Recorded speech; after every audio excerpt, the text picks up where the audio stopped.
What's going on, everybody? It's the Bulls Show, aka Aidan, and welcome back to another video. Today we could potentially have a little bit of a longer video, ladies and gentlemen. We're going to be looking at every single player on this team, how good they've been this season, and what they can do to improve. I guess you could say the positives and the negatives for most of these players on this team. At the end of the day, some of these will fly by because we haven't seen them play very often, if at all, for the Chicago Bulls, and other of them we're going to go a little bit more in depth about because we have seen a lot from those players. And again, it's around the quarter of the season mark for the Chicago Bulls. We still have a lot of basketball left to play, but it's still an important time for the Bulls, and I still want to talk about the goods and the bads of these players. But before we get started, please like and subscribe to the Bulls Show, turn notifications on, and let me know in the comments below your thoughts about all of these players, their positives, their negatives, what they could do to improve, and just overall, what can you expect from the Chicago Bulls if they can improve in this upcoming season.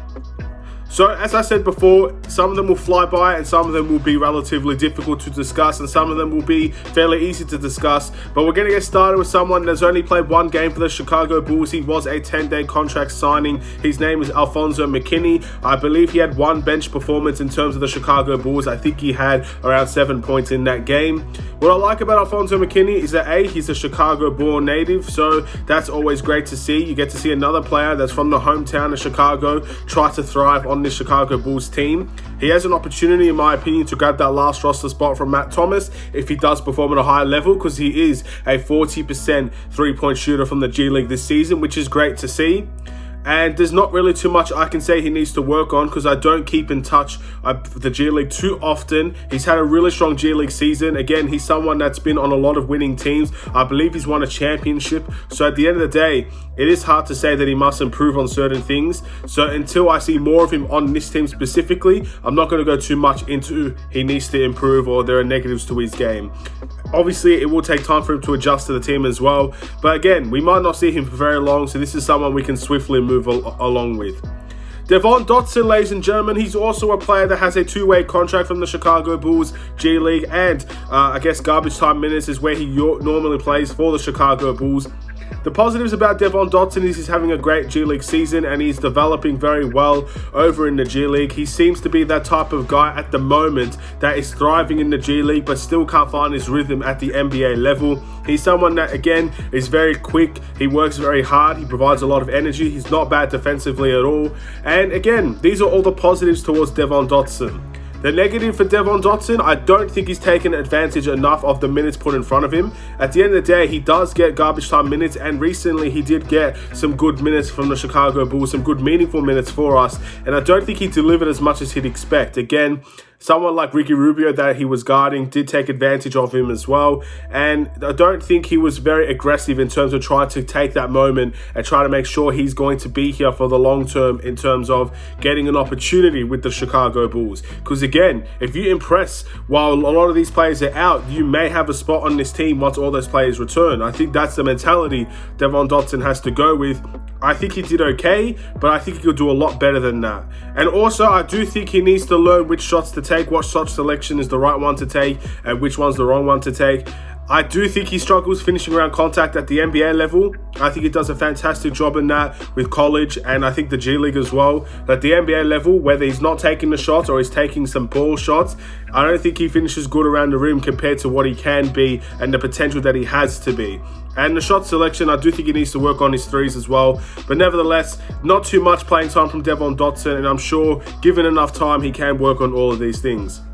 Troy Brown Jr., ladies and gentlemen. Another great energy player, ladies and gentlemen. That's the biggest positive to take away. He doesn't get a lot of game time for the team. He has done recently, but overall, not a tremendous amount of game time.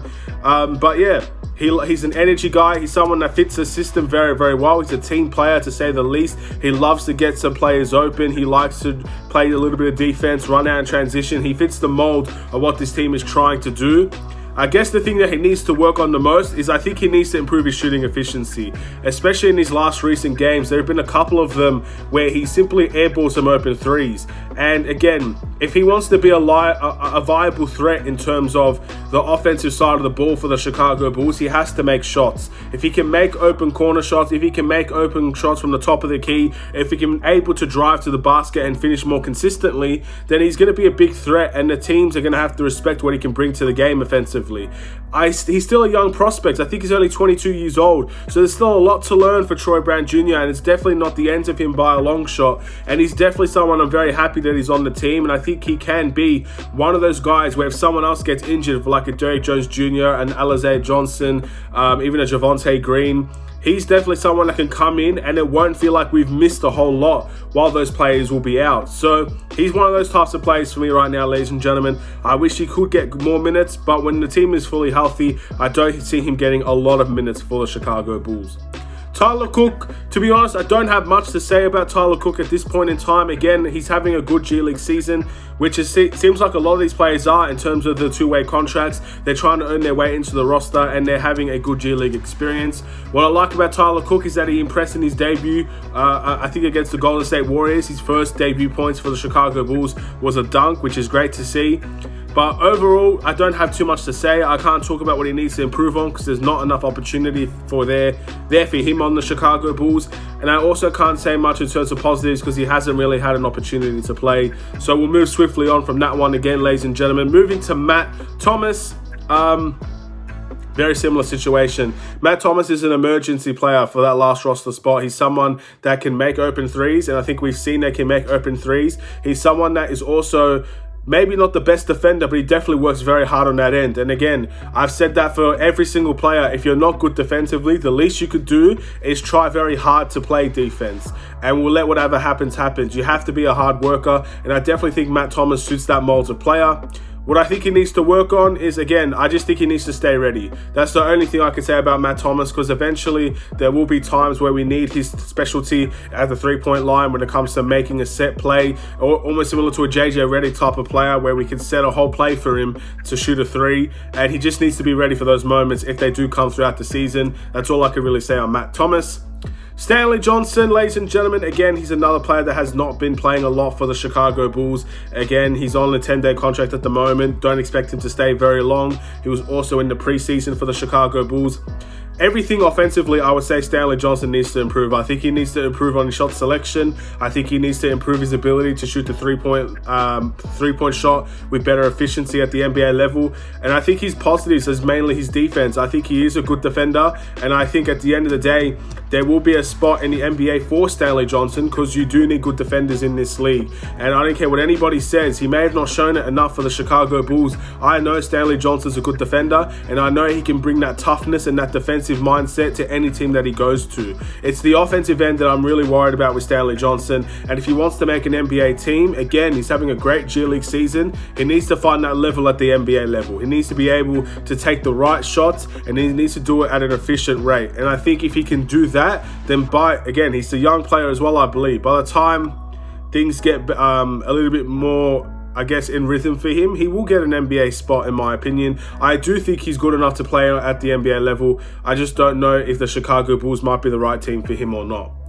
Marko Siminovic, ladies and gentlemen, again, a young prospect for the Chicago Bulls. He has a lot of potential. That's the positive about him. He's very raw. I think we can all see that. He's not fully developed, but he is someone that if you give him the time, you give him the effort, and you give him the encouragement to keep on playing, he has a lot of potential offensively. He's someone that moves quickly on his feet. He's someone that can grab some rebounds. He's someone that likes to dominate in the paint. He can shoot the three. He can shoot the mid-range. There's a lot of positives to his game in terms of Marko Siminovic. It's just about finding the development and trying to make sure we can get that consistently out of him.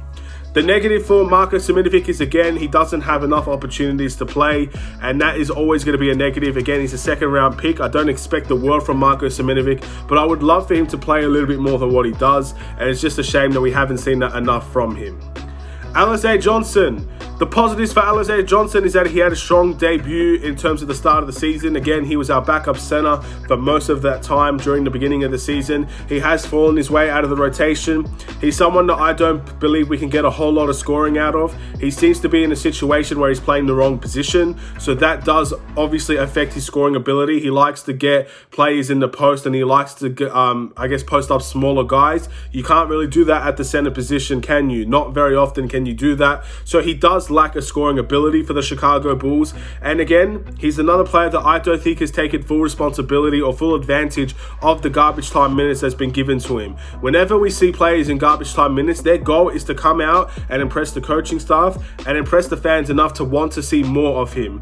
One person I've been really impressed with in garbage time minutes was Troy Brown Jr. when he was getting them. He really impressed me during those small minutes that really matter for him and matter for our team. I think Stanley Johnson has a similar situation where he is getting garbage time minutes, and for the majority, whether we're winning or we're losing, he has an opportunity to play, and he hasn't stepped up as much as we would like. I'm a fan of Stanley Johnson. I know the type of player that he is. I like the mentality that he brings towards the game. It's just about putting it to use now and getting the opportunities. He needs to make sure he can take them if he wants to see consistent minutes on this team again. That's the level that he's at right now. Tony Bradley, another center for the Chicago Bulls. What I like about Tony Bradley is that he is someone that provides a little bit of energy, and although he doesn't bring the stats required for a backup center, I think he has to do a lot more in terms of stats for a backup center. When he does come on, this team does improve a lot defensively compared to Nikola Vucevic. Again, it's a trade-off. Nikola Vucevic does provide very good passing, and we'll get to him later. I won't talk too much about Vucevic at the moment, but he's someone that does provide a lot for a team offensively. And I think Tony Bradley provides more defensively. And I think that's the trade-off of having both of those players. They do work well with each other, in my opinion. And again, he's someone that we have seen start for the Chicago Bulls, and he's someone that we know we can win with him in the lineup as well. There's very good positives there. And of course, the negative to Tony Bradley, I think he needs to have a lot more in terms of stats for the Chicago Bulls as a backup center. I think he deserves a little bit more minutes because he can get those stats. And I also think that he hasn't really gotten up to the level as we've seen in previous seasons for other NBA teams like Philadelphia, like OKC, Utah. I think he's having a little bit of a worse time here, but it's still very early, and I still think he can get to the levels that we expect from him. He did come into the season hurt, so hopefully when he does feel better, if he is feeling better, we could get to see him a little bit more consistently play at a high level for the Chicago Bulls. Derrick Jones Jr., ladies and gentlemen, what I like, his diversity. That's probably the biggest thing I look at with Derrick Jones Jr. His diversity is so great for this team. He's an absolutely amazing, versatile player. He's someone that can guard guards. Again, I can fully trust him on a guard that's very fast, trying to maneuver his way into the paint and stuff like that. I could trust Derrick Jones Jr. in guarding guards. And he's also shown that he can play small ball center for the Chicago Bulls. He's shown that he can use his athleticism to get to the rim. He's someone that works well in the pick and roll. He can make the three at times. He's absolutely a versatile weapon offensively and defensively for the Chicago Bulls. The negative to Derrick Jones Jr., he is relatively inconsistent for a bench option. There are some games where he has 2 points, 1 rebound. Other game, he can drop 16 points and 9 rebounds. It's one of those players where, depending on the team that you verse, you might not see the best out of Derrick Jones Jr. at times. But his versatility makes us very, very proud to have him on the team. And I really hope he's someone we can keep for the long term because he is a great player. He's still very young as well. He can get a lot better than what he is right now. And that is what I'm hoping can happen for the Chicago Bulls. I think if you have a winning team, you need to keep as many of those assets as possible. And I think Derrick Jones Jr. is one of them you just simply want to keep on your team. Patrick Williams, ladies and gentlemen, there's not too much to say in terms of his season so far because he only played a couple of games before he went out for the season with a wrist injury. The positives with Patrick Williams is, again, I think his potential is sky high, and he definitely has the talent to do so on the offensive end. Defensively, I think we all know he can be fine. Maybe he's not a power forward. I think that's something many people are starting to realize, but he's someone that can make good amount of mid-ranges, can make open threes. He's very valuable in terms of stretching the floor for the Chicago Bulls because if you're making good amount of threes for the team, you're stretching the floor. Zach LaVine, DeMar, Vuce, Lonzo, with Patrick Williams stretching the floor and making big shots. It's a very dangerous team to have when they're all fully healthy, ladies and gentlemen. The negative side of his game is that he's not aggressive enough. He's too passive. Patrick Williams has opened up about that many times as well and says he needs to learn how to become more aggressive. He's never been an aggressive player. Billy Donovan has focused more on his aggressiveness, and there's clearly an element there for Patrick Williams where if we could see the best out of him and we could see his potential and his aggressiveness reign through, he could be a very dominant player for the Chicago Bulls. Again, his potential is sky high, but there's also a chance where his potential might not be fulfilled. We're at that situation right now, and obviously not having a great preseason last year to not really having a preseason at all this year, no summer league last year, he's missed a lot of basketball in terms of development for his team. So it is going to suck to see what he could have been compared to what he might be, but if he's playing at a high level, then again, I think we can see a really dominant Patrick Williams in the future. Devonte Green, energy, ladies and gentlemen. Screams energy, the biggest positive. He's a tremendous athlete. He works very well in the starting lineup. Again, I think he works very well with Lonzo. I think he works very well with LaVine. I think he works very well with Vucevic and DeMar. I think he's an absolutely stellar defensive player as well for his size. He's someone that you can put in the center and the power forward position, and he doesn't look out of place against certain oppositions. And again, I absolutely love his energy, and he's someone that does make the corner three very well. So that makes a lot of sense as to why he is a starter. The negative side of Devonte Green is there's not much, to be honest, in terms of the negative side of Devonte Green. I think he can go missing at times. That's probably the only thing I can say. But again, compared to what we signed him on for, where he was expected to be at the beginning of the season to where he is now, he's had a perfect season in my opinion in terms of quality. And I'm very proud that he is our power forward at the moment, and I can't wait to see what he can do and if he can even raise the bar even more. He's not been in the NBA for very long. He played for the Celtics and then he played for the Bulls. So there's opportunities for him to improve his game, and that's what I'm looking forward to. Moving on to Coby White. Probably the most interesting one, ladies and gentlemen. Let's talk about Coby White. Positives about Coby White: he's a scorer.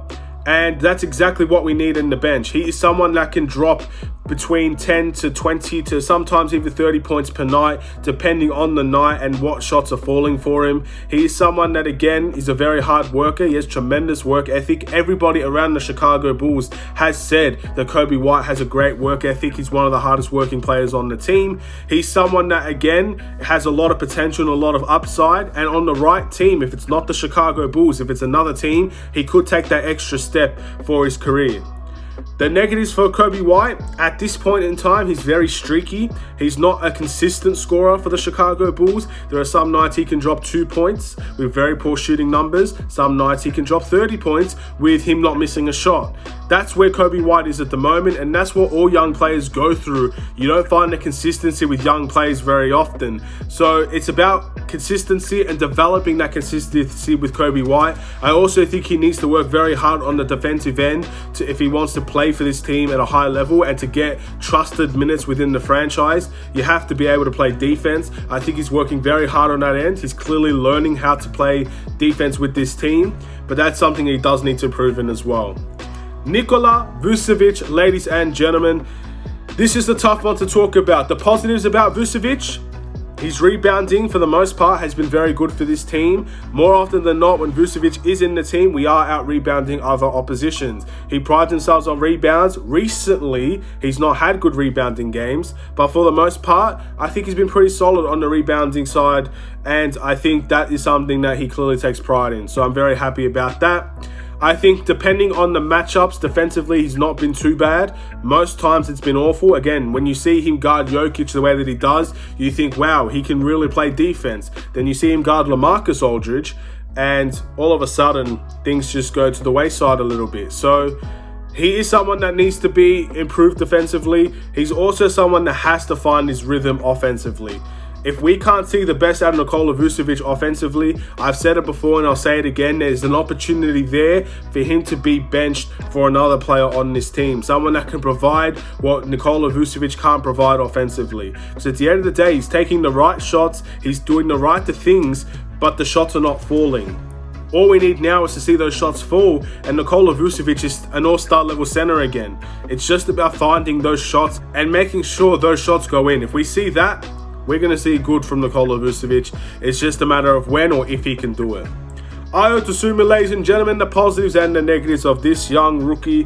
Fearless, absolutely. That's probably the best one. Fearless. Someone that's not afraid of the moment. Someone that absolutely thrived in his debut as a starter. Someone that earned his minutes through hard work, grit, dedication, because he wasn't supposed to get the amount of minutes that he does. And now he's out there thriving for the Chicago Bulls. The negative side of Iota Shumpert, sometimes his shot selection's a bit off.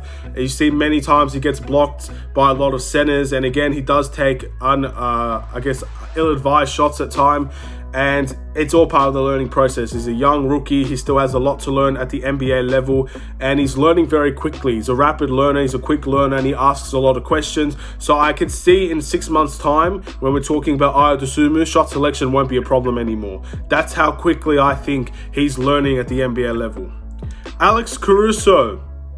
Defensive juggernaut, ladies and gentlemen. I believe even at this point, he's one of the league leaders in steals, coming off of the bench majority of the time than he is starting. Unbelievable defensive display from Alex Caruso this year. His playmaking for many people wasn't a surprise. For me, it was a surprise. He's an absolutely fantastic playmaker as well. His shooting efficiency has been poor this season in terms of consistency wise, so that's something that he needs to boost. But my goodness, was he worth the contract that we gave him and then some. I can't believe the steal that we got from Alex Caruso. I think he's vital towards us winning games. He makes us a winning team in many ways. I really enjoy his level of play, and I'm really happy that he's back from that hamstring injury. I can't wait to see if he can take that next step and become a good shooter. He's been, to be fair, the recent games, he's been fairly okay in terms of shooting. It's just about the inconsistency of his field goal percentage. Sometimes it's 20%, other times it's 70%. It does balance out at the end of the day, but you'd like to see a more consistent line from Alex Caruso. Zach LaVine, our best player, ladies and gentlemen, all-star, what can you say? Someone that can make any given shot at any given time. Someone that definitely knows how to facilitate as well. He's improved defensively. There's not a lot you could say that's a negative towards Zach LaVine, to be honest. He's been absolutely phenomenal these past few years, and every single year he's getting a little bit better every single year. And at that point now where he's going to be entering his prime soon, you expect him to be an even better level above than what he is at the moment. The negatives for Zach LaVine, I think at times you see him force up shots. As a star player, I think you can live with some of those shots, but some of those shots you don't want to see. You want to see the best shots available for your team, and I think the shot selection for Zach LaVine is very poor at times. I think we can see a lot better, but when he makes those shots, no one's going to complain about it. I do think as well he does become a little bit stagnant with the ball, and he does have a lot of easy turnovers under his name because he either misdribbles the ball or just slips out of his hands or stuff like that, or he throws it. He pushes himself so far to the rim that he can't get out, and it's a turnover there. Unnecessary turnovers, and I think he does take some poor shot selection at times, but that's our all-star, ladies and gentlemen. I'm very happy with this season so far. DeMar DeRozan, probably the biggest shock I've seen in a long time from the NBA. This guy went from being not an all-star the last 3 years for the San Antonio Spurs to becoming an MVP caliber player for the Chicago Bulls. It clearly shows that his time in San Antonio has taught him a lot about his game. What we all saw is that we know he can score, but he is making so many of the right decisions out there for the Chicago Bulls that he's been absolutely lethal, and he's been our best player this season. Maybe Zach LaVine's the better player overall, but Zach LaVine has been our best player, but DeMar DeRozan, has been our best player this season, and he thoroughly deserves that season that he's having, ladies and gentlemen. Missed the fourth quarter, unbelievably strong in the fourth. He has the most fourth quarter points, or one of the most fourth quarter points. I think Jason Tatum did overtake that while DeMar was out in protocols, but again, I can't believe the season that he's having. I'm so happy that he's here, and this goes to show that Arturas makes the right decision. Congratulations for DeMar, and hopefully we get to see him back soon. Last but not least, the big baller himself, Lonzo Ball. Lonzo Ball, ladies and gentlemen, the positives, he has very high IQ. There's not much else you could say. Very high IQ. He's someone that can make a 40-yard pass look effortless. There are some passes that he's made this season that I can truly say that I'm in awe by. And again, I expect that from Lonzo Ball. One thing that I think has been massive for this team, he is an all-NBA level type of defender this season. He's been guarding big men, he's been guarding guards, he's been guarding forwards, he's been getting 10 rebounds per game at times, and he's been unbelievable on the defensive end for the Chicago Bulls. Mr. Reliable, I would like to call Lonzo Ball, because in any way you want to see it, when it comes to shooting the three, he's reliable. Facilitating, he's reliable. Defensively, he's very reliable. Rebounding, he's reliable. Every single side of the game that you want to see from Lonzo Ball. Rim protection, he's reliable. Getting steals, interceptions, he's reliable. He's Mr. Reliable for me, and he's an essential part to the team. I don't think we win anywhere near as much games as we do without Lonzo Ball. I think he's been vital for this team, and again, another player that I'm super happy that he's here, and I could just hope he could get a little bit better. In terms of stats, I don't think he's having his best season. The best part about his stats, he's shooting over 40% from the three-point line. Fantastic to see. Would I like to see improve from Lonzo Ball? There are two things that stick out to me for Lonzo Ball. One, aggressiveness. If we see an aggressive Lonzo Ball, I'm not talking about maybe a Russell Westbrook in the OKC days type of aggressiveness, where it's aggression, full steam 100% of the time. I'm not asking about that from Lonzo Ball, but there have been a couple of times where he has mismatches in terms of the size, and he doesn't take advantage of it often enough. When we see him slashing to the basket, I think we see the best out of Lonzo Ball, because it collapses defenses, it makes people open at the three-point line, and if it doesn't, he has an easy layup at his disposal. He needs to work very hard on that. He's a very crafty player. I'd love to see him improve his mid-range shooting, because he gets to his spots at the mid-range, and I think he's learned a lot from DeMar in that area. It's now about knocking them down. And again, number two is just getting involved in all four quarters. And I think that's more of a team problem than a Lonzo Ball problem. But at the end of the day, once we see Lonzo Ball in all four quarters of a game, we are a much more effective team. I think the stats prove that as well. I think some of the teams that we've versed, that we've blown out, is because Lonzo Ball is a big part of it. And in my opinion, in the last week, although we haven't had a lot of our players here, Lonzo Ball has been our best player. So that's something to keep in mind as well. And it's something that I hope we can look forward to once we return against the Lakers or whoever we return at the time. I can't wait to see the big baller participate in all four quarters and just be a little bit more aggressive in his shot. And then I think we have a good chance of winning a lot more games, ladies and gentlemen. That's it. Close to a half an hour video, ladies and gentlemen. Me talking for half an hour, my voice is finished. But I'm going to end this video here. It's a long video. I don't expect any of you to watch the whole thing at one at a time, or like the whole 26 minutes, I should say, whatever it is. But feel free to let me know in the comments below if you agree and disagree. I want to bring a longer video. I wanted to talk a little bit more about the Bulls players, because it's been a lot about injuries, a lot about protocols, a lot about the NBA. I think this video has been a long time coming. I can't wait to talk more about the Bulls, but just having a longer video, finally getting to discuss these players in depth, is exactly what I wanted for quite some time now, and finally I get the chance to do it. Thank you for watching. Please like and subscribe if you're new. If you enjoyed the video, let me know. If you reached the end, let me know as well if you got to the very end, and I'd really love to see what you guys think about all these players, their positives and their negatives, and what they can improve on in the future. With that being said, have a wonderful and safe day, Bulls Nation. I'll see you in another Chicago Bulls video. Stay safe, stay healthy, and stay tuned for more. Take care. And